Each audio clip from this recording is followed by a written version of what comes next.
다음 8개의 질문에 스스로를 속이지 말고 솔직하게 답해보라. 각 질문 모두 지금까지 당신 자신에 대해 사실이라고 믿었던 것들을 다시 생각하게 해줄 것이다. 더욱이 당신이 지금까지의 과거 사실에 연연하지 않는다면, 특히 친분이 있거나 사랑하는 누군가와 관련해 솔직할 수 있다면 한치의 거짓도 없이 완전하게 정직해지는 요령을 확실히 이해하게 될 것이다. 1. 살날이 6개월밖에 남지 않았다는 것을 알게 된다면 지금의 삶을 어떻게 바꾸고 싶은가? 이 질문에 답해봄으로써 당신 자신이 더 솔직하고 정직해질 새로운 사실을 알게 될 것이다. 가령 당신이 아주 극적인 변화를 생각한다면 현재 당신은 완전 무결한 개인적 완전성을 이루고 살고 있지 못하다는 얘기가 된다. 사실 당신은 영혼에 비교할 때 단지 짧은 시간밖에 살지 못한다. 당신에게 살날이 50년 혹은 그 이상이 남아있다 해도 그 시간이 영혼의 한순간인 것은 마찬가지다. 그리고 6개월이면 당신에게 중요한 일들을 행하기에는 충분한 시간이며 눈 깜빡할 사이에 지나갈 짧은 시간은 아니므로 그 정도의 시간을 두고 생각해보면 도움이 될 것이다. 어쨌든 당신 삶이 이제 6개월밖에 남지 않은 상황에서 당신이 여러 가지 일들을 바꾸기로 결심한다는 가정 아래 당신이 지금 실천해야 하는 변화로서 다음 몇 가지를 권하고 싶다. 당신의 마지막 모습을 그려보라. 직업, 유대관계, 거주지, 교우관계, 라이프 스타일, 사랑하는 사람들과의 의사소통 방법 등 뭐든 바꾸고 싶은 것이 떠오르는가? 그렇다면 아직 할 수 있을 때 서둘러서 바꾸는 편이 좋지 않을까? 앞으로 몇 달밖에 살지 못한다는 것을 알게 될 경우에 하고 싶어질 바로 그런 일들을 당신이 지금 하고 있지 않다면 당신은 편안한 생활을 못하고 있으며 자기 정직성과 종합 점수가 아주 낮다는 얘기가 된다. 정말로 바라는 대로 사는 것이 아니라 마지못해 사는 신용만 내는 시기어서는 삶에서 목적이나 의미를 느낄 수가 없다. 스스로 어떠한 정당화를 하든 간에 라이프 스타일을 자신의 바람에 크게 거스르게 변형시키면 목적의식이 결핍되기 마련이다. 사실상 영혼이라는 견지에서 보자면 어쨌든 당신에게는 불과 몇 달밖에 살 날이 남지 않은 셈이므로 좀 더 나중에라는 사고방식에 젖어 있는 것은 장래를 걸고 무모한 모험을 벌이는 일이나 마찬가지다. 당신 삶을 걸고 무모한 모험을 하지 마라. 믿지 말란 말이다. 2. 세계 어느 곳에서든 살 수 있게 된다면 어디에서 살고 싶은가? 지금까지 살았던 곳에 꼭 있어야 할 의무가 없다고 가정해보라. 그럴 경우 당신이라면 어디에서 살고 싶은가? 현재 살고 있는 동네, 도시, 주, 나라, 반구를 택하겠는가? 다른 이유는 없이 그냥 쭉 살아왔던 곳이라서 지금 그곳에 살고 있다면 당신 자신에게 완전히 정직하지 못한 삶을 살고 있는 것이다. 어쩌다 보니 지금 살고 있게 된 그곳에 확고히 뿌리를 내리고 있어서 이사를 가는 것이 불가능한 일로 여겨질 수도 있다. 하지만 그런 논리 대부분은 그 근원을 파고들면 새로운 일을 시도하기가 두려워서 차라리 지금 있는 곳에 그런대로 만족하면서 더 쉽고 더 안전하며 걱정이 덜한 생활을 하려는 것이다. 어디든 당신이 원하는 곳에 살면 그뿐이다. 과거사에 얽매여 한 곳에 뿌리 내리려 하지 말고 당신 자신이 정말로 있고 싶은 곳에 있어라. 새로운 곳으로 옮겨 변화를 맞으며 어디든 개인적으로 마음이 끌리는 곳에서 자신의 잠재력을 확인해보는 것이 두렵다면 그 두려움은 애초에 당신 자신에게 정직하지 않음으로써 비롯되는 것이다. 어쩌면 당신은 자신의 무력증을 변호하면서 생애 지금 시점에서는 다른 곳으로 옮기는 것이 불가능하다고 생각할지도 모른다. 하지만 다른 어딘가에 있고 싶은데도 이런저런 이유로 지금 사는 곳에 계속 머물길 택한다면 당신은 완전하게 정직한 견지에서 삶을 살아가고 있지 못하다는 얘기다. 이것은 당신이 감옥에 갇혀 있는 경우가 아닌 한 아무리 반박해도 부인할 수 없는 사실이다. 3. 시계도 없고 수면 시간을 측정할 그 어떤 방법도 없다면 잠을 얼마나 잘 것 같은가? 당신은 잘 시간이 되면 잠자리에 드는가? 일어나기로 정해진 시간이 되면 일어나는가? 8시간을 자지 않으면 다음날 피곤해질 것이라고 생각하며 잠자리에 드는가? 그렇다면 잠시 상상의 시간을 가져보라. 우선 당신에게 시계도 없으며 몇 시간이나 잤는지를 알 만한 방법도 전혀 없다고 가정해보라. 그리고 다른 누군가 당신의 수면 시간을 기록하고 있지만 당신은 자신의 수면 시간을 전혀 모른다고 치자. 과연 당신은 하루에 몇 시간이나 잘 것 같은가? 잘 시간이 되었는지를 알 수 없는 상황에서도 항상 같은 시간에 잠자리에 들 것 같은가? 당신이 밤인지 낮인지도 알 수 없는 지하 벙커에 살고 있으며 자고 싶은 기분이 들 때마다 잠을 잘 수 있다고 상상해보라. 대부분의 사람들은 자신이 정말로 자고 싶어지는 때에 의거하기보다는 시계와 달력 같은 외부적인 것들에 의거해 수면 생활을 유도한다. 대체로 자신이 필요하거나 갈망하는 대로가 아니라 그동안 학습한 바에 따라 잠을 잔다. 하지만 삶이 흥분되고 사명감이 느껴지는 경험들로 가득하다면, 그래서 몇 시에 잠자리에 들고 몇 시간이나 자는지를 일일이 신경 쓰지 않게 된다면 잠을 훨씬 적게 자게 될 것이다. 완전히 정직한 사람은 매사에 정직해서 잠을 잘 때 잠자리에 드는 이유에 대해서도 자신의 몸과 정확히 교감한다. 스스로에게 깨어서 살아있음을 느낄 시간을 더 많이 허용하면 할수록, 그리고 자연적 생리현상인 수면을 습관이나 걱정스러운 예상보다는 몸의 반응에 따라 취하면 취할수록 당신 자신의 정직성 점수도 그만큼 높아질 것이다. 수차례 연구에서도 밝혀졌다시피 사람들은 바쁘게 지내면서 시간 가는 줄도 모른 채 흥분된 삶을 살면 잠에 대해 덜 생각한다. 또한 그런 사람들은 피로라는 것을 좀처럼 모르며 인간으로서의 목적의식을 더욱 뚜렷이 느낀다. 4. 식사 시간이 따로 정해져 있지 않다면 언제, 얼마나 먹겠는가? 배가 고플 때만 먹을 수 있으며 시장기가 채워질 정도만 먹을 수 있다고 가정해보라. 그래도 지금과 똑같은 식습관을 가질 것 같은가? 상당수 사람들이 몇 시간 후에 배가 고파지게 될까봐 미리부터 식사를 한다. 또한 자신 내부에서 울리는 배꼽 시계에 따르기보다는 외부 시계에 따라 먹는다. 완전한 정직성에는 언제, 무엇을 먹을지의 문제를 외부적으로 부과된 지침보다는 자신의 욕구에 따라 스스로 결정하는 것도 포함된다. 아이들은 식습관을 자기가 알아서 조정하도록 믿고 내버려두면 적절한 영양에 대한 강한 균형 감각을 발전시키는 경향이 있다. 당신 자신과 당신의 사랑하는 이들에게 개인적 신뢰를 갖도록 허용해줄수록 개인적 완전성이 공고해질 것이다. 이것은 삶의 거의 모든 부분에 적용되는 바지만 특히 식습관과 관련해서 딱 들어맞는 얘기다. 어떤 부모들은 아이들에게 밥을 먹일 때 식사 시간을 그야말로 전쟁터를 방불케 하면서 말 그대로 강제로 먹이는가 하면 야채 하나를 먹일 때마다 뭔가 보상으로 타협하곤 한다.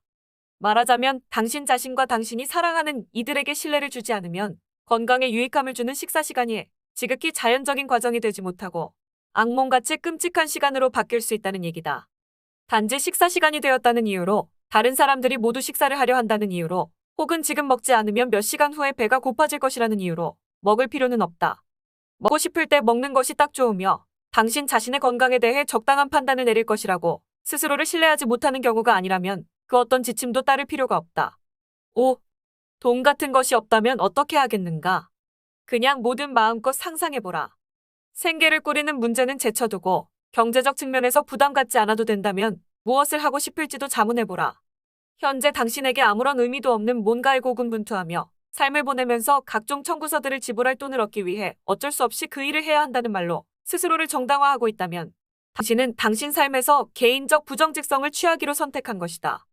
이것은 목적의식보다 돈을 더 중요시하는 삶이며 이런 식의 우선순위를 계속 고수하는 한 언제나 목적과 완전한 자기정직성은 결핍될 것이다.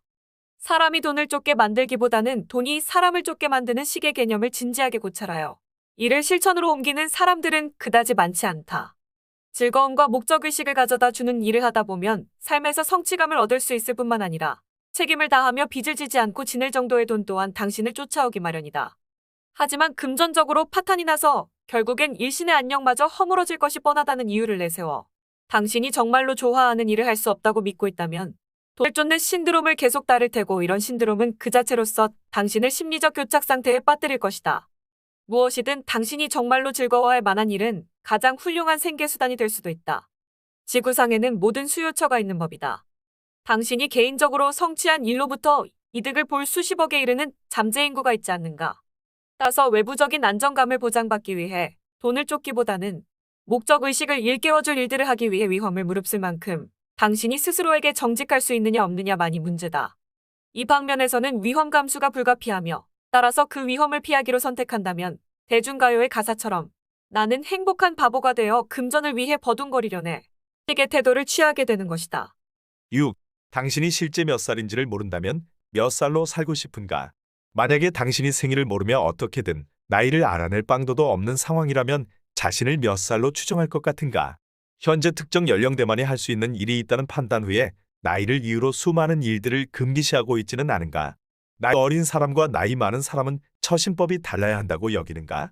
나이와 관련해 고정관념을 갖고 있다면 당신은 당신 자신에게 완전히 정직하지 못한 것이다. 당신 상상에 부합하는 것이라면 나이에 상관없이 뭐든 해도 된다. 같은 연령대에 속하는 사람들 가운데 당신 행동을 너그럽게 봐주는 이들이 아무도 없더라도 개의치 마라. 사실 자신에게 완전히 정직한 사람은 생각으로조차 나이에 구애받지 않는다. 나이는 마음먹기에 달린 문제며 나이에 따른 제한들은 모두 스스로 부과하는 것이다. 당신이 정말로 원한다면 그네를 타거나 디스코장에 가거나 요즘 젊은이들 사이에 유행하는 팝음악을 즐겨 듣거나 손가락을 빨거나 뭐든 해도 된다. 사실 나이를 모른다면 주로 삶에 대한 태도에 따라 나이를 추정하게 될 것이다. 당신은 75세가 되어서도 젊고 활기 넘치게 살 수 있으며 출생증명서 같은 문서가 없거나 사람들이 직접 나이를 상기시켜주는 일이 없다면 나이 차이를 그다지 느끼지 못할 것이다. 완전하게 정직하고 목적이 있는 사람은 삶의 여러 선택에서 나이를 따지지 않는다. 무슨 일이든 생애의 특정 시기에 하는 것으로 여겨지는 통념대로가 아니라 자신에게 맞는다고 느껴지면 그 느낌에 따라 행동한다. 어떤 사람들은 나이를 먹어 30세, 40세, 50세, 60세 생일을 맞으면 정신적으로 큰 충격에 휩싸이고 만다. 반면에 이런 인위적인 경계선에 조금도 신경 쓰지 않은 채로 비교적 자신에게 정직하게 살면서 나이에 개의치 않고 스스로 선택한 바를 믿고 나가는 이들도 있다. 7. 오늘부터 당신의 성격이 새로워질 수 있다고 가정한다면 어떤 성격을 갖고 싶은가? 더 결단력 있고 덜 소심하며 더 사교적이고 자책감에 덜 빠지며 더 착실하고 더 유머가 있으며 덜 어리숙하고 사람들이 다가오기 더 편한 사람이 되고 싶은가?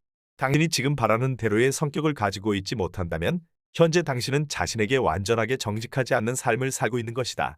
당신과 관련된 문제 중 당신 마음에 들지 않는 모든 것은 당신이 그러기로 마음만 먹는다면 얼마든지 바꿀 수 있다. 물론 결심만으로 다 되는 것이 아니라 그에 상응하는 노력도 뒤따라야 하지만 여기에서 강조하고자 하는 바는 결정적인 선택은 전적으로 당신에게 달려있다는 것이다.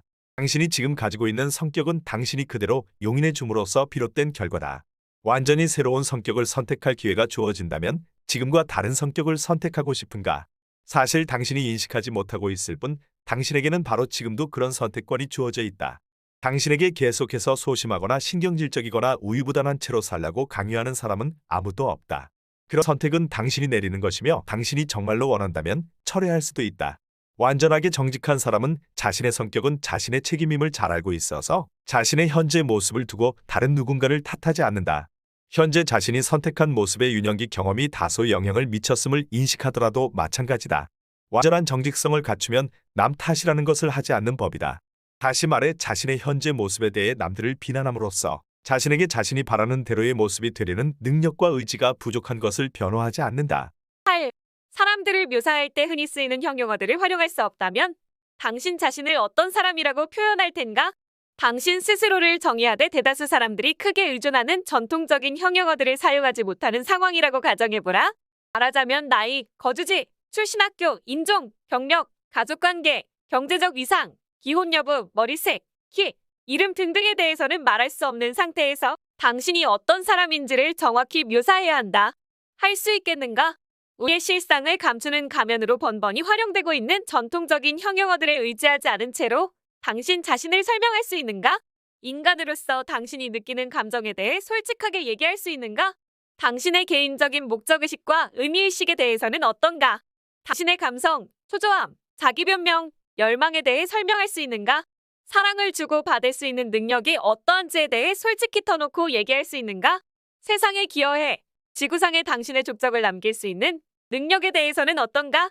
이력서나 입사지원서를 작성하듯 전통적 형용어에 의지해 당신을 설명해야 한다면 당신의 개인적 정직성이나 목적의식은 당신의 외부적 면모나 업적들에 가려져 빛을 발하지 못할 것이다. 이럴 경우 당신은 자신을 한 명의 각별한 인간으로서 아니라 일종의 통계표처럼 보기 십상이며 이런 이미지가 현실로 굳어진다면 그것은 당신 자신이 자초한 결과일 뿐이다. 완전한 정직성을 갖추려면 당신 자신과 당신만의 독특한 인간성을 분명히 밝힐 수 있어야 한다. 즉, 나는 누구인가? 라는 질문에 대해 틀에 박힌 형용어나 통계적 정보에 의존하지 않고도 답할 수 있어야 한다. 지금까지 가정해본 8가지 질문들이 한 인간으로서 당신의 모습을 참되게 이해하는 데 도움이 되었기를 바란다. 완전한 자기 정직성은 목적의식을 뚜렷이 통찰해내는데 중요한 역할을 한다. 자신에게 정직하기란 하루 동안에 얼마나 많은 거짓말을 하는가의 문제와는 상관없다. 그보다는 당신 자신에 대해 얼마나 많이 아느냐와 자신이 안고 있는 자기 변명과 결점들 모두를 그대로 인정하려는 의지가 얼마나 되느냐가 중요하다. 맞으면 거울 속을 들여다보고 당신 자신을 마주하면서 있는 그대로의 자신 모습을 볼 줄 아는 능력이 관건이다. 자기 기만 중에서도 최악의 자기 기만이라면 실제와 다르게 가장하고 있으면서도 가장하고 있지 않는 것처럼 가장하는 것이다. 자기 기만은 남들에게 당신의 실제 모습을 속이는 것과는 별개의 문제다. 당신 자신을 속일 경우엔 당신 삶을 진정으로 가치 있는 삶으로 변화시킬 수 있는 목적의식과 의미의식이 결핍되기 때문이다. 진정한 목적의식은 날마다 무슨 일을 해야 할지를 정하는데 초점이 맞추어지지 않는다.